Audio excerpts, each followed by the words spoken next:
When I first saw the movie Lilo and Stitch, my initial thought was I loved everything with the human characters and thought the alien stuff was only okay. Well, now with its sequel Stitch, I find that strangely enough the human stuff is only okay, but the aliens are actually a little bit more entertaining this time. Does that make for a good sequel? Well, let's look at the story. Lilo and Stitch are enjoying their time getting used to their new alien family. Yeah, remember the Russian alien and the skinny one? They're all living together now. But the alien captain of the guard is furious because he's lost his job and he wants revenge. So he comes across this sort of strange hamster rabbit thing with a German accent. How do all these aliens have Earth accents anyway? And he's sent to get the Russian alien, bring him back, and find out where all the other experiments that he worked on are. Yeah, remember? Stitch is number 626, so where are the other 625? Well, it turns out he's hidden them, and Lilo and Stitch come across a few. So it's up to them not only to discover these other experiments, kinda like finding Pokemon in a sense, but also to save their alien comrade.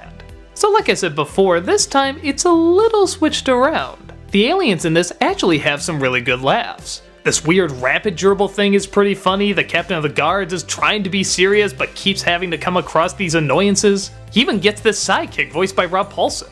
Even Stitch gets a few more laughs this time.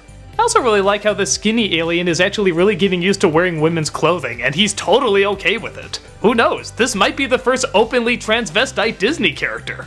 Unfortunately though, like I said, the human characters are not as good. They're not the worst, they're just kind of bland and generic. But for me, Lilo is one of my favorite kid characters, and to see her just kind of be like any other Disney generic kid is really kind of a letdown. Even Nani, who had to go through so much in the first film, now just kinda has this side role. I don't know, I felt like coming off of the first film where those connections were so strong and so good, this one is just kind of a background thing. Maybe that's why it was called Stitch, because they just wanted to give him more attention and not as much to the humans, but I like the humans, I liked them a lot, I wish more effort was put into them in this one. But let's also be honest, this isn't really meant to be a fleshed out motion picture. I mean, look at the animation. It looks like a TV show, and yeah, it became a TV show. It's a little difficult to be hard on it when it's pretty obvious it's just supposed to be a pilot. And as pilots go, it got a few laughs. The aliens were neat, they were creative, I like the idea of trying to find more of them. In fact, I think that's what the show's about.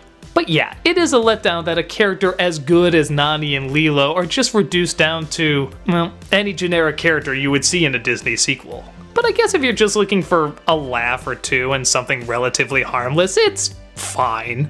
It's fine for little kids, I think that's who it was aimed at, and there's nothing really insulting in it. I mean, Lilo and Nani are not done well, but they're totally passable for the audience it's aiming towards. It is what it is, a cute little direct-to-DVD pilot for a TV show, and yeah, you just can't take what comes with that. I wouldn't watch it again, I don't really think I got much out of it even watching it the first time, but for what it's trying to do, it does it okay. Get lost in space and see for yourself.